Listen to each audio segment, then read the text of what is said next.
We often talk about political instability in the modern world, coups, rapid turnover, scandals. But if you look at the text we're covering today, specifically 1 Kings chapter 16, modern politics looks incredibly tame by comparison. Oh, absolutely. We are looking at a period in the history of Israel that is essentially a highlight reel of betrayal, assassination, and absolute chaos. It's like watching a car crash in slow motion, but the drivers keep changing mid-collision.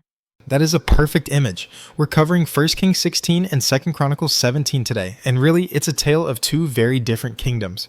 In the north, Israel is burning, literally and metaphorically. And in the south, Judah is experiencing this golden era of stability. The contrast couldn't be sharper. Let's start with the mess in the north, in Israel. We open with the end of Baasha's dynasty. The prophet Jehu delivers a message that is essentially, "You were nobody. God made you a prince. You blew it. Now you're going to be swept away." It's the same curse Jeroboam got, isn't it? The whole dogs will eat those in the city, birds will eat those in the field. It's graphic. It's a complete erasure of legacy. Precisely. And it happens fast. Baasha dies, his son Elah takes over. And Elah, well, he doesn't seem to be taking the threat seriously. He's ruling for 2 years, and the text explicitly says he's in the house of his administrator, drinking himself drunk. That's never a good look for a king, when there are prophecies of doom hanging over your head. Not at all. And while he's distracted, his servant Zimri, who commands half the chariots, sees an opening. Zimri walks in, assassinates the king, and takes the throne. And this is where it gets almost absurd. Zimri wipes out Baasha's entire family, just as predicted. But then we get to the length of Zimri's reign. I had to double check this number. It is staggering. 7 days. 7 days. I mean, people have had colds that lasted longer than his administration. It's the shortest reign in the history of the kingdom. It's almost comical if it weren't so tragic. The army is out in the field, besieging a Philistine city, and they hear the news. Zimri killed the king. And the army collectively says, "No thanks."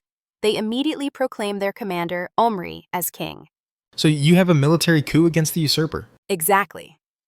Omri marches back to the capital, Tirzah, and besieges it. Zimri sees the writing on the wall. Literally, the city is falling. And he does something incredibly dramatic. He goes into the citadel of the king's house and burns it down over himself. Talk about a scorched earth policy. He'd rather burn the palace than surrender. It's a fiery end to a week-long power trip. It is. But it signifies the total instability of a nation that has abandoned its spiritual anchor. When you remove the moral foundation, power becomes the only currency.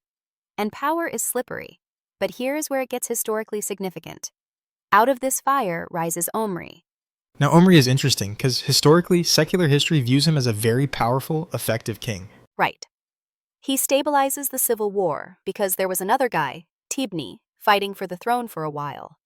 But Omri wins, and he makes a massive strategic move. He buys a hill from a man named Shemer. And this becomes Samaria.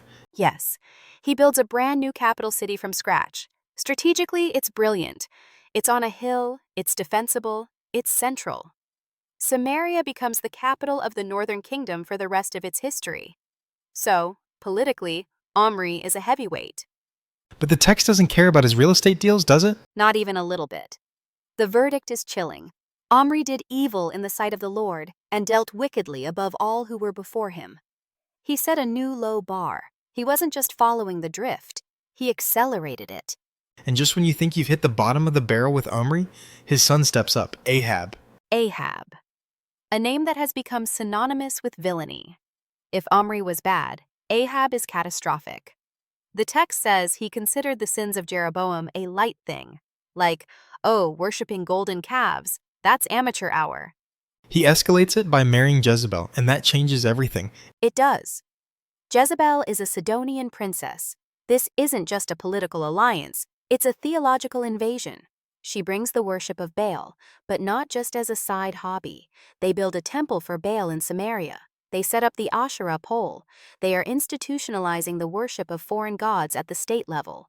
It's an aggressive replacement of Yahweh, and the text mentions something fascinating here about the rebuilding of Jericho. A man named Heel builds it, and it costs him his sons. That is a callback to the book of Joshua hundreds of years prior.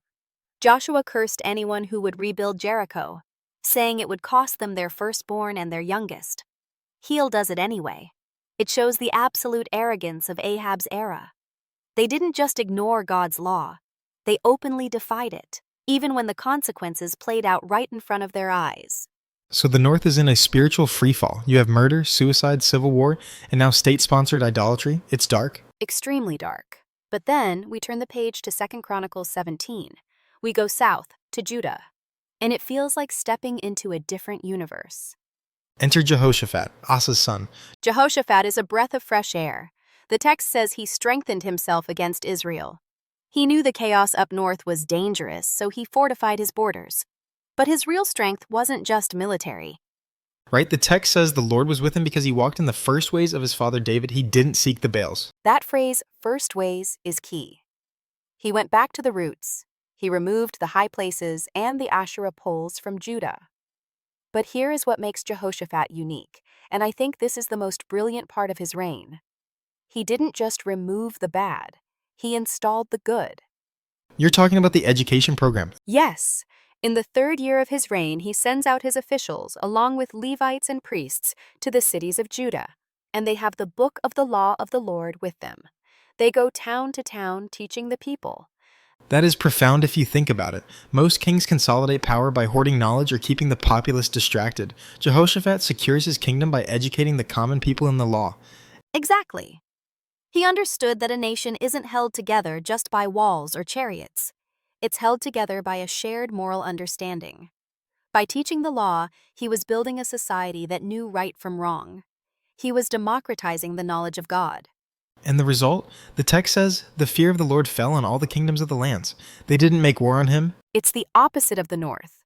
In the north, everyone is fighting for power, and the kingdom is weak. In the south, Jehoshaphat focuses on God and education, and his enemies are too afraid to touch him. The Philistines and Arabs bring him tribute: silver, flocks, rams. He didn't have to conquer them. His stability commanded their respect.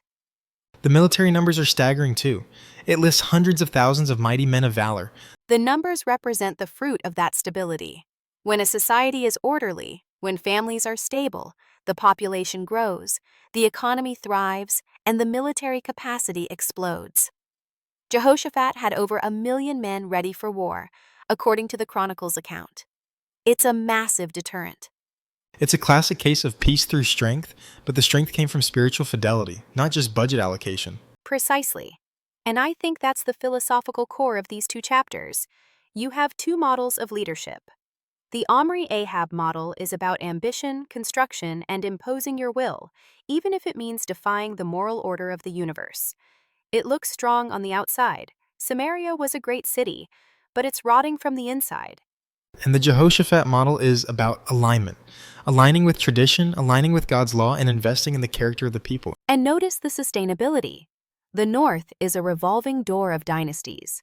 The south, under Jehoshaphat, enjoys riches, honor, and peace. It's a lesson that applies to any organization, really. You can build a company or a family on sheer force of will and cutting corners, and you might get a Samaria out of it, a nice headquarters. But without the internal culture, without the teaching of the law, it's fragile. It reminds me of that detail about Zimri again. He wanted the throne so badly he killed for it, but he couldn't hold it for more than a week. It's the ultimate futility of grasping for power you aren't worthy of. And contrasted with Jehoshaphat, who strengthened himself, not by grabbing, but by serving the God of his fathers. His heart was lifted up in the ways of the Lord.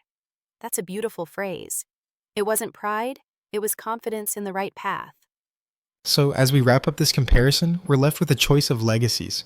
You have Ahab, who builds a palace and a temple to Baal, setting his nation on a collision course with disaster. And you have Jehoshaphat, who builds a teaching network and fortifies the hearts of his people. One leaves a legacy of ruin, the other leaves a legacy of resilience. It forces us to ask ourselves, what are we building? Are we just putting up walls like Omri, or are we teaching the people inside the walls like Jehoshaphat? That's the question. Are we investing in the infrastructure of character or just the facade of success? Because eventually, the fire comes. For Zimri, it came in 7 days. For others, it takes longer. But the structures built on arrogance always burn. The structures built on truth tend to stand. A sobering thought, but an encouraging one if you're willing to do the hard work of building correctly. Absolutely. It's the slow work of sowing seeds versus the fast work of swinging swords. History tells us which one wins in the end. We'll leave it there for today. Plenty to think about regarding leadership, legacy, and the true source of stability. Thanks for listening. Until next time, if you have been blessed by this, please like, subscribe, and share this joy with others. God bless.